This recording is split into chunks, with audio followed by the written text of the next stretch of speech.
I think ஒரே பர்சனாக மேடையில் உட்காந்து ஒரு மிக்சட் எமோஷன் ஃபீலிங் இருக்கும்னு நினைக்கிறேன். At this moment is for the press and media. Over the press and media for the Q&A. அப்படி இல்லை, என்னோட ப்ரீவியஸ் படமான அமரனுடைய ஃபர்ஸ்ட் ப்ரெஸ் மீட் கூட நான் மட்டும்தான் அட்டென்ட் பண்ணேன். ஒரு சென்டிமெண்டல் கனெக்ட். ஓகே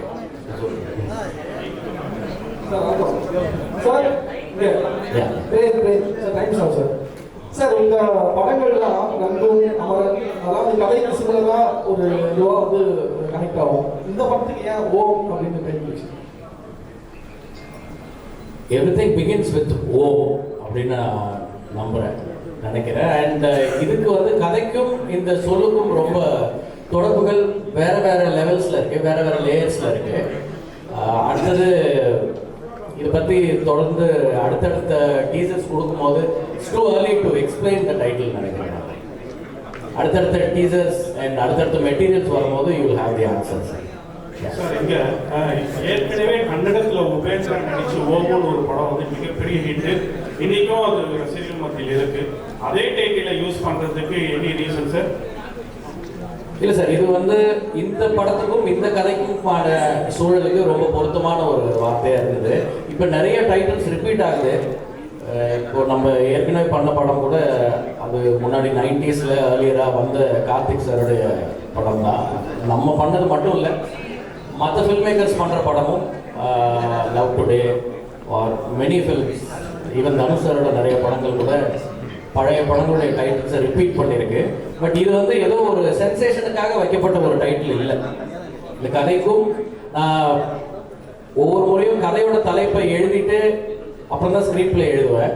அந்த மாதிரி இதுவும் ஒரு முக்கியமான தலைப்பாக ஃபைனல் டிராஃப்டில் நம்ம ஆரம்பிக்க முன்னாடியே எழுதி அதுக்கப்புறம் தொடங்கின ஒரு திரைக்கதை தான் இது. ஸோ இதுக்கும் கதைக்கும் ஆழமான ஒரு சம்மந்தம் இருக்கிறதுனால தான் இருக்குது சார். ராஜ்குமார் சார், நான் வேற ஒரு சினிமா கார்த்திக் சார், இந்த சிவப்பு பேக்ரவுண்டு சிகப்பு பேக்ரவுண்ட் கம்யூனிஸ்டத்தை குறிக்குதா சம்மரத்தை குறிக்குதா?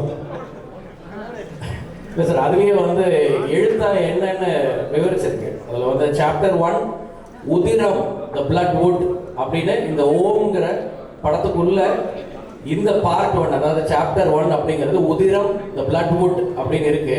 அதுலேயே அது it is nothing to hide. அதில் பிக்சர்ஸில் இருக்குது, விஷுவல்ஸில் இருக்குது, கேப்ஷனில் இருக்குது. இது எது சம்மந்தப்பட்டது கான்ஃப்ளிக்ட் அப்படிங்கிறது அதை கொஞ்சம் பார்த்தாலே புரிஞ்சிடும் நினைக்கிறேன். கண்டிப்பாக சார். அதே மாதிரி நீங்கள் அமரனில் வந்து இந்திய ராணுவத்தை இந்தியர்களை பெருமைப்படுத்துனீங்க. இதில் வந்து சம்மர கடத்தல்னாலே தமிழர்களை தான் கடத்தலாம் ஆந்திராவில் அடிச்சு கொள்ளுவாங்க அப்படின்லாம் நம்ம கேள்விப்பட்டிருக்கிறோம். இதில் தமிழர்களை பெருமைப்படுத்துகிற மாதிரி சீன்ஸோ இல்லை, இது வந்து சார் எந்த சாராரையும் பெருமைப்படுத்துவதற்கோ இழிவுபடுத்துவதற்கோ எடுக்கப்படுற ஒரு படம் இல்லை. இது இருக்கிற சூழ்நிலையை ஒரு கமர்ஷியல் சினிமாவா அதே நேரம் சிந்திக்க வைக்கிற ஒரு சினிமாவா ப்ரெசென்ட் பண்ணுற ஒரு படமாக இருக்கும். அதே மாதிரி கார்த்திகேயன் மம்முட்டி சார் பேர் சொன்னீங்க. இவர் பேர் அண்ணாமலையா? அண்ணாமலைக்கு அரோகராங்கிறாங்க இவர் தனுஷ் என்ட்ரி ஆகிறப்போ. இல்லை, இதில் இன்னும் பேர் சொல்லலை சார். அவங்க சொல்றது அண்ணாமலையாருக்கு அரோகரான்னு சொல்றாங்க. அவர் என்ட்ரி ஆகிறப்போ சார் டேரக்டர் சார், இப்போ இந்த ஓம்ங்கிற வார்த்தைக்கு சமஸ்கிருதத்தில் சோம்னு ஒரு வார்த்தை இருக்குது. அதாவது சோமபானம் சுறாபானம் சொல்லுவாங்க. அந்த சோம்ங்கிற வார்த்தை பிறகு தான் ஓகம் வந்துருக்கு. சோம்னு சொன்னால் கஞ்சான ஒரு பொருள் இருக்கு. எப்படி அதுலேருந்து வரி வந்திருக்கு? அந்த உண்மை தெரிஞ்சிருக்குங்களா? அப்படி இல்லை சார். ஐ திங்க் சான்ஸ்கிரிட்ல ஓம்காரா அப்படிங்கிறது ஓம்கான விளக்கமாக இருக்கு சான்ஸ்கிரிட்ல. நம்ம சொல்ற ஓம் அதுதான். அண்ட் அதை தாண்டி இந்த ஓமுக்கு வந்து படத்துக்குள்ள டிராவல் பண்ணும்பொழுது படம் வெளியாகிறதுக்குள்ள அதுக்கான எக்ஸாக்ட் விளக்கம் என்ன, இந்த படத்துக்கும் ஓம் அப்படிங்கிற சொல்லுக்கான சம்மந்தம் என்னங்கிறது ரொம்ப ஈஸியாக எல்லாருக்கும் புலப்படுற ஒரு விஷயமா இருக்கும் அடுத்தடுத்து பண்ணுற ப்ரொமோஷன்ஸில். ஸோ இதில் அந்த அளவுக்கு இது எனக்கு புது இன்ஃபர்மேஷனாக இருக்குது நீங்கள் சொல்கிறது. ராஜ்குமார் சார், மீனாட்சி சுந்தரம் சார், உண்மை கதை நீங்கள் அமரன் எடுத்தீங்க. இந்த படம் கூட இந்த 2015 நடந்த ஒரு உண்மை சம்பவமாக இருக்குது. நாங்கள் வெளிப்படையாக சொல்லலை, ட்ரெய்லரில் தெரியுது. இந்த உண்மை சம்பவங்கள் வந்து எல்லாருக்குமே தெரிஞ்ச கதையாக இருக்கும். அது வந்து சினிமாவில் எடுக்கக்கூடிய சவால் என்ன? அப்புறம் வந்து இதுதான் தனுஷ் சாருடைய லைஃப்லேயே பெரிய பட்ஜெட்டில் உருவாகிருந்தாங்க. இந்த கதைக்கு ஏன் அவ்வளோ பெரிய பட்ஜெட்? இல்லை சார், இன்னைக்கு வந்து ஃபர்ஸ்ட் நான் வந்து இந்த உண்மை சம்பவங்கள் பற்றி நீங்கள் சொல்கிறதுக்காக சொல்கிறேன். ஐ திங்க் எல்லா கதையும் எனக்கு தெரிஞ்சு எல்லா ஃபில்ம் மேக்கர்ஸுமே வந்து they inspire ideas from they get inspired for ideas for concepts from daily life, இல்லை அவங்க வாழ்க்கையில் நடந்த சம்பவங்கள், இல்லை அவங்க ஃப்ரெண்ட் வாழ்க்கையில் நடந்த சம்பவங்கள். ஸோ என்ன ஜானரில் நம்ம படம் பண்ண நினைக்கிறோங்கிறது தான் முக்கியம்னு நினைக்கிறேன் நான். ஸோ போன படம் வந்து ஒரு பயோகிராஃபிக்கல் பிக்சர், ஒரு மிலிட்ரி பேசிஸில் பண்ண ஒரு படம். அது ஒரு ஆர்மி சோல்ஜர், ஒரு ஆர்மி மேஜருடைய வாழ்க்கை படமாக வந்தது. அது இப்போ பண்ணுறது அதுக்குன்னு சில தன்மைகள் இருக்குது. பட் எந்த படமாக இருந்தாலும் வெறும் அந்த உண்மை சம்பவத்தை மட்டுமே எடுத்து நம்ம படம் பண்ணோம்னா அது வந்து அதுக்கு ஸ்க்ரீன் பிளேன்னு ஒன்று ரொம்ப முக்கியம். ஸோ அந்த ஸ்க்ரீன் பிளே டிசைட்ஸ் எவ்ரிதிங். கற்பனை கதையாக இருந்தாலும் உண்மை கதையாக இருந்தாலும் ஐ திங்க் அதுதான் that makes the difference for the result. Sir நீங்கள் கேட்ட ரெண்டாவது கேள்வி, அதிக பட்ஜெட் அப்படிங்கிறது வந்து ஐ ட்ரூலி பிலீவ் இன்னைக்கு வந்து மார்க்கெட் சைஸ் வந்து எக்ஸ்பேண்ட் ஆகிருக்கு. நம்ம வந்து அதை எல்லாருமே பார்க்குறோம். ஒரு படம் நல்லா போச்சு அப்படின்னா ஒரு சிறிய பொருட்செலவில் எடுத்திருந்தாலும் சரி, வளர்ந்து வரும் நடிகர்கள் இல்லை புதுமுக நடிகர்கள், even Malayalam cinema or any region வந்து இப்போ இன்னைக்கு வந்து பேரியராக இல்லாமல் ஒரு சின்ன படம் கூட வந்து, அதாவது கம்மி பொருட்செலவில் எடுக்கப்பட்ட ஒரு படம் கூட வந்து இன்னைக்கு crores and crores of money collect பண்ணுறதை நம்ம பார்க்க முடியுது.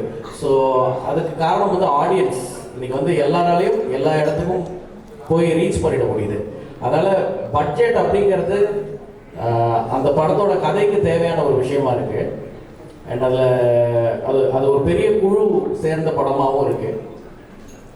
சார் இங்கே கதாநாயகிகள் வந்து ஸ்ரீலீலாவும் சாய்பல்லியும் நிஜத்திலையும் டாக்டர்கள். இப்போ இந்த ஷூட்டிங் வந்து அடர்ந்த காட்டு பகுதிகளில் நடக்கும்போது ஏதாவது விபத்துகள் ஏற்பட்டு அவங்க வந்து உண்மையான டாக்டராக வந்துட்டு ஏதாவது ஒர்க் பண்ணாங்களா? இல்லை சார், அவங்களுக்கு வந்து அவங்களுடைய ஆக்டர்ஸாக அவங்க ரோல்ஸுக்கு ப்ரிப்பேர் ஆகிறதுக்கு இந்த படத்தில் வேலை சரியாக இருக்குது ரெண்டு பேருக்கும். இன்னொன்று ப்ரொடக்ஷன் ஹவுசஸ், அதாவது ப்ரொடியூசர்ஸ் வந்து முன்னேற்பாடுகளோட ரெடியாக இருக்காங்க. அதனால் எந்த வித விபத்துகளும் நாங்கள் இது வரைக்கும் சந்திக்கலை. அண்ட் அப்படி ஏதாவது சின்னதாக பிரச்சனை, சில இடர்பாடுகள் வரும், சில தடங்கல்கள் ஏதாவது இருந்தால் கூட அது வந்து அவங்க ரொம்ப துரிதமாக செயல்பட்டு உடனே அதை சரி பண்ணி கொடுத்துட்றாங்க. ஸோ அந்த மாதிரி சுச்சுவேஷன் எதுவும் வரல. சார் அமரன் படத்துலையும் சாய் பல்லவி இருந்தாங்க, ஓம்லையும் இருக்காங்க. பர்டிகுலராக என்ன ஸ்பெஷல் ரீசன் அவங்க இந்த படத்தில் கனெக்ட் பண்ணியிருக்கீங்க? செகண்டு சாய் அபேங்கர் மியூசிக்கில் தனுஷ் ஏதாவது பாட்டு எழுதி பாடுறாங்களா? ஏதாவது ஐடியாஸ் இருக்கா? இல்லை, இப்போ நம்ம பார்த்த இந்த டைட்டில் அனௌன்ஸ்மெண்ட் வீடியோவில் இந்த கிளிம்ஸில் கடைசியாக சில லிரிக்ஸ் வருதில்ல, வீரா அப்படின்னு, அது வந்து தனுஷ் சார் எழுதுனது தான். அந்த வரிகள் கூட தனுஷ் சார் எழுதுனது தான். அண்ட் ஏற்கனவே படத்துக்காக ஒரு சாங் வந்து ஃபில்ம் பண்ணிட்டோம். அண்ட் சாய் பல்லவி அவங்க இந்த படத்தில் இருக்கிறது வந்து அவங்க மட்டும் இல்லை, நான் எப்பவுமே ஒரு கேரக்டருக்கும் ஆர்டிஸ்ட் சூஸ் பண்ணும்போது ஒரு பெர்ஃபார்மர் அந்த ரோலுக்குள்ளே வரணும்னு நினைப்போம். ஸோ அப்படியே அவங்களுக்கு சூட்டபிளாக இருக்கிற ஒரு ரோலுக்கு அவங்க நடிக்கிறாங்க. இதில் அந்த படத்துலேயும் அவங்களுக்கு அந்த ரோல் ரொம்ப சூட்டபிளாக இருந்துச்சு, அதனால் பண்ணாங்க. எஸ். இங்கே ஷாலினி ஆக்சுவலி மம்முட்டி சார் அவரோட படங்களே வந்து அவ்வளோ ஈஸியான கதையோ கேரக்டரோ சூஸ் பண்ண மாட்டார். ரொம்ப சாய்ஸ் ரொம்ப வந்து யூனிக்காக இருக்கும். ஸோ இந்த கதை நீங்கள் சொல்லும்போது அவரோட ரியாக்ஷன் என்னவா இருந்துச்சு? அவர் என்ன சொன்னார்? இல்லை, மம்முட்டி சார் நான் வந்து உடனே பார்க்க முடியல. நான் ஆக்சுவலாக ட்ரை பண்ணி ஒரு 6-7 மந்த்ஸ் ஆச்சு சாரை பார்க்கறதுக்கு. சாருக்கு வேற ஒரு சுச்சுவேஷன் இருந்துச்சு. பட் நான் கதை சொல்கிறதுக்கு ஒரு நாள் அவர் சென்னையில் இருக்கும்போது அவர் என்னை கூப்பிட்டுருந்தார். நான் அது முன்னாடி அவரோட டச்சில் இருந்தேன். சென்னைக்கு அவரோட வீட்டுக்கு வந்திருக்கும்போது கூப்பிட்டுருந்தாரு. அப்போ நான் போய் மீட் பண்ணி ஒரு 2 மணி நேரம் நான் அந்த கதையை அவருக்கு எக்ஸ்பிளைன் பண்ணேன். அது பேசி முடிக்கும் போது அவருக்கு சில டவுட்ஸ் இருந்தது. அந்த டவுட்ஸை கேட்டுட்டு அன்றைக்கி அந்த மீட்டிங்லேயே நான் இந்த கேரக்டர் பண்ணுறேன் அப்படின்னு சொன்னார். ராஜ்குமார் சார், மம்முட்டி சார் நிறைய தேசிய விருது 4-5 வாங்கியிருக்காரு. தனுஷ் சார் 2 தேசிய விருது. 2 தேசிய விருது வாங்கினவங்களை வச்சு படம் பண்ணுறது எப்படி இருந்தது உங்களுக்கு டேரக்டர்? அது ரொம்ப சுலபமாக இருந்தது. ஏன்னா சார் அவங்க 2 பேருமே வந்து they come with their own legacies and அவங்களுக்கான ஒரு கிளாரிட்டியோட வராங்க. ஸோ கம்யூனிகேஷன் ஃபஸ்ட்டு ரொம்ப ஈஸி ஆகிடுது. அப்புறம் அவங்களுடைய கொலாபரேஷன் வந்து ரொம்ப படத்துக்கு ஹெல்ப்பாக இருக்குது. அது ஒரு டைரக்டர்ஸ் டிலைட் இந்த 2 ஆக்டர்ஸுமே. சார் ராஜ்குமார் சார், இங்கே விஜயகாந்த், வாழ்த்துக்கள் சார். டைட்டிலும் கிளிம்ஸும் ரொம்ப சூப்பராக இருந்தது, மேக்கிங் நல்லா இருந்தது. இந்த 2 சாப்டர்னு சொல்லிட்டீங்க. ஸோ 2மே இப்போவே ஷூட் பண்ணுவீங்க? அது ஃபர்ஸ்ட் பார்ட் ரிலீஸ்க்கு அப்புறம் தான் செகண்ட் பார்ட் பற்றி இருக்குமா? ஸ்கிரிப்ட் ஒர்க் முடிச்சா சார் 2க்கும்? இல்லை சார், இது வந்து முதல் சாப்டர் தான் இப்போ ஷூட் பண்ணிகிட்டு இருக்கோம். இது முடிச்சதுக்கப்புறம் தான் அடுத்ததுக்கான ஒர்க்கெல்லாம் அப்போ தான் ஆரம்பிக்கும். ஸ்கிரிப்ட் ஒர்க்குன்றதை தாண்டி இதுக்குன்னு ஒரு பெரிய ரிசர்ச் ஒர்க் நடந்திருக்கு. ஸோ அது ஒவ்வொரு பகுதியாக வரும் அப்படின்னு. அண்ட் இந்த சாப்டர் 1க்கு ஒரு தொடக்கம், ஒரு மிடில், ஒரு எண்ட் அப்படின்னு இந்த படத்தோட கதை முழுமையாக இந்த பார்ட்லேயே முடிஞ்சிடும். இந்த சாப்டர் 1லேயே அது முடியும். Yes sir, Akshay from the union express sir here. Hi sir. And நீங்கள் வந்து இந்த டைட்டில் அனௌன்ஸ்மெண்ட்டுக்கு அப்புறம் ஒன்று சொல்லியிருந்தீங்க, இந்த மாதிரி வந்து தனுஷ் சார் வந்து ஆர்டிஸ்டிக் சென்சிபிலிட்டிஸ் அண்ட் கமர்ஷியல் சினிமாக்கான சென்சிபிலிட்டிஸை வந்து நல்லா இது பண்ணியிருந்தாரு, பேலன்ஸ் பண்ணியிருந்தாருன்னு சொல்லிட்டு. How was it for you to right? ஏன்னா இப்போது ஸ்டார்ஸுமே நிறைய வந்துட்டாங்க, மம்முட்டி சார் அண்ட் தனுஷ் சார். உங்களுக்கு அந்த சென்சிபிலிட்டிஸை பேலன்ஸ் பண்ணுறது எப்படி இருந்துச்சு ரைட்? இல்லை சார், இது வந்து ஆக்டர்ஸை காஸ்ட் பண்ணிவிட்டு அப்புறம் போய் எழுதுன ஸ்கிரிப்ட் இல்லை. இது நம்ம ஸ்கிரிப்ட் பண்ணிட்டு ஐயோ இந்த கேரக்டர் இவங்க பண்ணால் நல்லா இருக்குமேனு அவங்களோட அப்பாயின்மெண்ட் அண்ட் அவங்களோட லிசனிங் அந்த நரேஷன் டைம் கிடைக்கிற வரைக்கும் வெயிட் பண்ணி ஒவ்வொருத்தரையும் காஸ்ட் பண்ணி இவங்க எல்லாரும் உள்ளே வந்திருக்காங்க. ஸோ அவங்களுக்கு அந்த கேரக்டர் கேட்கும் பொழுதே அவங்களுக்கு பிடிச்சிருக்குது. யாரும் வந்து இப்படி பண்ணுங்க அப்படி பண்ணுங்கன்னு சொல்லி எந்த ஒரு அந்த மாதிரி விவாதங்களுக்குள்ள இது ஃபார்ச்சுனேட்லி போகலை. ஸோ எல்லாரும் சந்தோஷமாக அவங்கவுங்க பார்ட்டில் வந்து நடிக்க வந்திருக்காங்க. அண்ட் என்கிட்ட ஏற்கனவே இதுக்கான கேரக்டர்ஸ் இருந்தது, அந்த செட்டப் இருந்தது, அதனால தான் அவங்கள காஸ்ட் பண்ண முடியுது. சார் ராஜேஷ். Yes sir. வாழ்த்துக்கள். முதல்ல அமரன்ற ஒரு நல்ல படத்தை கொடுத்தீங்க, ஒரு ஹீரோவா பண்ணீங்க, பக்காவா பண்ணீங்க. பட் இந்த படத்துல வந்து பார்த்தா ஒரு ஃபாரஸ்ட் பிரிகேட் வந்து ஒரு ஹீரோவா காட்டுற மாதிரி இருக்கு டீசர்லாம் பார்க்குது. பட் இதை நீங்க எப்படி பார்க்கணும்? ஒரு ஹீரோவா காமிச்சிங்க, பட் இந்த மாதிரி ஒரு நெகட்டிவ் ஷேடா இருக்கவங்க ஹீரோவா காமிச்சா நெக்ஸ்ட் சொசைட்டி எப்படி இருக்கும்ன்றது நீங்க ஃபீல் பண்றீங்க சார்? ஏன்னா வந்து ஃபாரஸ்ட் பிரிகேட்ன்றது ஒரு தப்பானதுதான், காட்டை அடிக்கிறவங்க தான். இதை வந்து நீங்க சொல்ல வர்றது வந்து இந்த காட்டை அடிக்கிறதுக்கு உறுதுணையாக இருக்கக்கூடிய அந்த கூலி ஆட்கள் திருவண்ணாமலை காமிச்சிருங்க. ஏன்னா நீங்க இங்க இந்த ராயலசீமா அந்த சைட்ல எல்லாம் பாத்தீங்கன்னா திருப்பதி அந்த சைட்ல எல்லாம் வந்து ரெட் சாண்டர்ஸை வந்து அறுக்கிறதுக்கோசரம் இங்க தான் கூப்பிட்டு போறாங்க, திருவண்ணாமலையில தான். அதை பேஸ் பண்ணி தான் இந்த புஷ்பான்னு ஒண்ணு பண்ணாங்க. அங்கேயே வந்து ஒரு ஃபாரஸ்ட் பிரிகேட் வந்து அவனதான் ஹீரோவா காமிக்கிறாங்க. பட் உங்க படத்துல எப்படி காமிச்சிருக்கீங்க?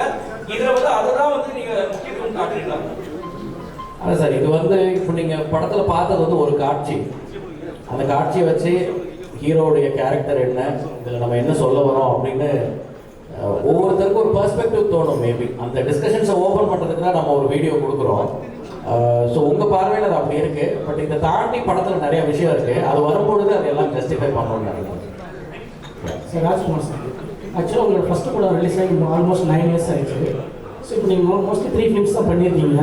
ஸோ நீங்களாம் ஏன் ஒரு படைப்பாளிகள் இவ்வளோ டைம் எடுத்துக்கிறீங்க? ஃபஸ்ட்டு காரணம் பிரம்மாண்டத்திற்காகவா இல்லை ஹீரோவோட கால் ஷீட்டுக்காகவா? ஏன்னா நீங்கள் மட்டும் இல்லை, இப்போ 96 பிரேமா இருக்கட்டும், துருவங்கள் 16, கார்த்திக் நாராயணா இருக்கட்டும், இவங்க எல்லாருமே ரொம்ப டைம் எடுத்துக்கிறாங்க. அதாவது குறைந்தபடி வித்திரனா இருக்கட்டும். ஸோ என்னதுனால இல்லை தெரியல சார். இது ஒரு படத்துக்கும் ஒவ்வொரு விதமான படிப்பினைகள் வரும். இப்போ பார்த்தீங்கன்னா நான் இப்போ இந்த படம் வந்து February 20 ஷூட்டிங் ஆரம்பித்தோம், October 16 ரிலீஸ்னு போட்டிருக்கோம். கரெக்டாக 8 மாதம் நினைக்கிறேன், 8-9 மாதமாக தெரியல எனக்கு. 8 மாதத்தில் அந்த படத்தை முடிச்சு ரிலீஸ்க்கு கொண்டு வரோம். ஸோ இப்படியும் சில நேரங்களில் அனுபவங்கள் இருக்கும். பட் நீங்கள் கேட்ட கேள்விக்கு பதில் சொல்லணும் அப்படின்னா, சினிமா அப்படிங்கிறது வந்து ஒரு டைரக்டர் கதை எழுதி வீட்டில் ரெடி ஆகிட்டா மட்டும் படம் பண்ணிட முடியாது. அதில் நிறைய விஷயங்கள் கோஇன்சிடென்டலாக சேர்ந்து வரணும், அதுக்கு ஒரு அமைப்பு வரணும். அது எல்லாரும் சேர்ந்து எல்லா விஷயங்களும் சேர்ந்து அமையும் பொழுது தான் ஒரு படம் நடக்குது. அண்ட் சம்டைம்ஸ் தாமதங்கள் ஏற்படும், தடங்கல்கள் வரும். சில நேரம் வேகமாக நடக்கும். இப்போ ரோட்டில் போகிறோம், ஒரு நாள் வந்து எல்லா சிக்னலும் க்ரீனாகவே இருக்கும், அப்படியே வேகமாக போயிடுவோம். சில நேரம் டிராஃபிக் இருக்கும், எல்லா இடத்துலையும் நம்ம போய் நிற்கிற நேரம் மட்டும் ரெட் சிக்னல் விழும். அந்த மாதிரி ஒரு சுச்சுவேஷன் தான். அது அவங்களுக்கான கால சூழல், அந்த நேரம் இண்டஸ்ட்ரி இருக்கிற சூழ்நிலை, அதுதான் காரணம்னு நினைக்கிறேன். யாருமே வந்து டிலே பண்ணணும் அப்படின்னு நினச்சி யாரும் பண்ண மாட்டாங்க. பட் ப்ரிப்பரேஷன் டைம் எடுத்துக்கிறது நல்லது சார். எனக்கு இந்த டைம் எல்லாமே வந்து ஸ்கிரிப்டுக்கு ஹெல்ப் பண்ணியிருக்கு. நீங்கள் சொன்ன அந்த 9 வருஷத்தை நான் ரியலைஸ் பண்ணலை. அந்த வெயிட்டிங் டைமும் ஃபில்ம் மேக்கிங்கோட ஒரு part and parcel of that ப்ராசஸ்ன்னு நினைக்கிறேன் நான், at least for directors. Yes sir. Hello sir. Yes sir. இந்த 20 பேர் என்கவுண்டர் பண்ணாங்க, திருவண்ணாமலையிலேருந்து தான் பாதிக்கப்பட்டாங்க. அதை பேஸ் பண்ணி புஷ்பா மாரி அதை வச்சு புஷ்பா மாரி பண்ணுறீங்களா அல்லது அதை டாக்குமெண்ட்ரியாக பண்ண போறீங்களா? இல்லை சார், இது feature film first of all.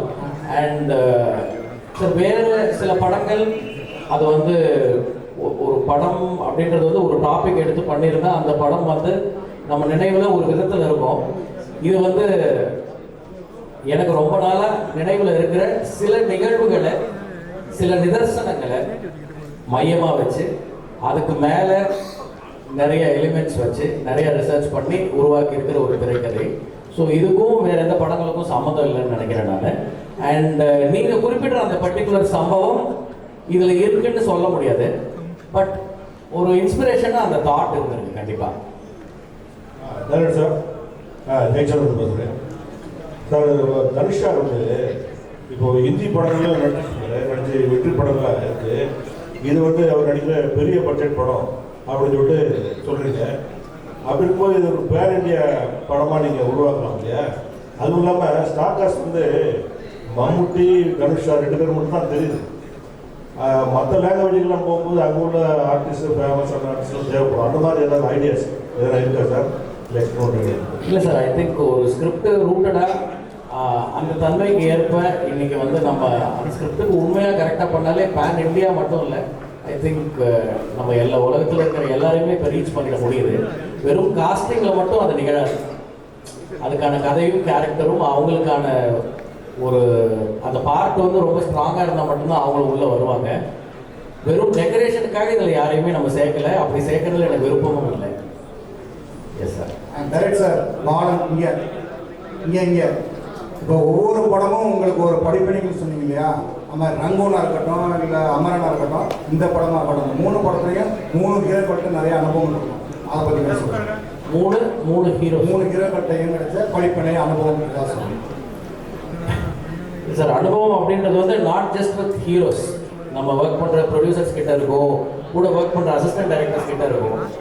And அதில் வந்து ஒவ்வொரு ஜேர்னியும் ஒரு மாதிரி இருக்கும்.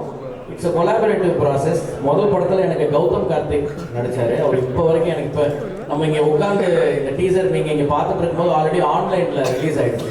ஸோ 3வது ஆளாக எனக்கு விஷ் பண்ணது, ஆர் அட்லீஸ்ட் அவர் ஃபஸ்ட்டு கூட விஷ் பண்ணியிருக்கலாம், நான் 3வதாக அவரோட மெசேஜ் தான் பார்த்தேன். ரொம்ப சந்தோஷமாக டைட்டில் பற்றி அந்த டீசரில் காட்டின அந்த விஷயங்கள் பற்றி எல்லாம் ரொம்ப எக்ஸைட்டடாக பேசிட்டு இருந்தார். எனக்கு சத்தத்தில் ரொம்ப கேட்கல. ஸோ அந்த நட்பு தொடருது இன்னும். அண்ட் அதே மாதிரி போன படம் நான் ஒர்க் பண்ண சிவகார்த்திகேயன், ஸோ அவரும் வந்து அந்த படத்தில் ஒரு கரெக்டான ஒரு நேர்த்தியான ஒரு அனுபவம் இருக்குது. இப்போ தனுஷரோட ஒர்க் பண்ணுறது வந்து எனக்கு ரொம்ப க்ளோஸ் டு தி ஹார்ட்டாக இருக்குது, ரொம்ப ப்ளசண்ட்டாக இருக்குது. தினம் தினம் ஏதாவது ஒரு ஆச்சரியம் நிகழுது. ஐ திங்க் இந்த என்டையர் ஜேர்னி முடிக்கும் போது நான் அவரை பற்றி பேசுறதுக்கு நிறைய இருக்கும்னு நினைக்கிறேன். ஸ்ரீலீலாவோட இப்போ தான் ஷூட் ஸ்டார்ட் பண்ணியிருக்கோம். Very few days we have started work with sir. இப்போ தான் கொஞ்ச நாள் தான் ஆயிருக்கு. ரொம்ப ஒரு ப்ராமிசிங் டேலண்ட் அவங்க. இன்னும் அவங்களுடைய ஒரு பெர்ஃபார்மிங் சைடை நம்ம நிறைய படங்களில் பார்க்கலாம்னு நினைக்கிறேன். Excellent dancer, but a very good actress also. I mean a very good performer also. Hello. Sir, sorry to interrupt. One question. Hello sir. I am Krishna Kumar from Delhi. Sir, here. I have 2 questions. Yes sir. In what way this இந்த title வந்து இந்த கதைக்கு வந்து உங்களுக்கு நெசசிட்டியாக இருக்குது, number 1. Number 2, நம்ம ஓம்ங்கிறது நம்ம இந்து சைத்தில் பிரணவ மந்திரத்தில் மனசாந்திக்காக சொல்கிற ஒரு மந்திர வார்த்தை. அதை எப்படி ஒரு டிசைனே வந்து அட்டாக்கிங் இன்ஸ்ட்ருமெண்ட்ஸ் மாதிரி ஒரு ஷார்ப்பாக வச்சுருக்கீங்களா? அதுக்கு எல்லாருக்கும் மட்டும் பதில். இல்லை சார், நம்ம தினம் சாமி கும்பிடுறோம். பல்வேறு மாதிரியான கடவுள்கள் நம்மளோட வழிபாட்டு முறையிலே இருக்குது. ஒவ்வொருத்தருக்கும் ஒவ்வொரு வாகனங்கள் இருக்குது, கையில் ஆயுதங்கள் இருக்குது, சாந்தமாகவும் இருக்குது. எல்லாமே எல்லாத்துலேயும் இருக்குதுன்னு நினைக்கிறேன். ஸோ அது ஒரு முக்கியமான ஒரு விஷயமா ஒரு பேசு பொருளாக இருக்காதுன்னு நினைக்கிறேன் நான். நீங்கள் கேட்ட கேள்விக்கு ரிலேட் பண்ணி சொல்லும் பொழுது அண்ட் இந்த வார்த்தை கதைக்கு எவ்வளோ பொருத்தமாக இருக்குது அப்படிங்கிறது நான் ஏற்கனவே நிறைய பேர் இதே கேள்வியை மாற்றி கேட்டாங்க. அவங்க எல்லாரும் சொன்னது தான் திருப்பி சொல்கிறேன். அடுத்தடுத்த பார்வைகள் வரும்பொழுது அது தெளிவாக புரிஞ்சுக்கணும்.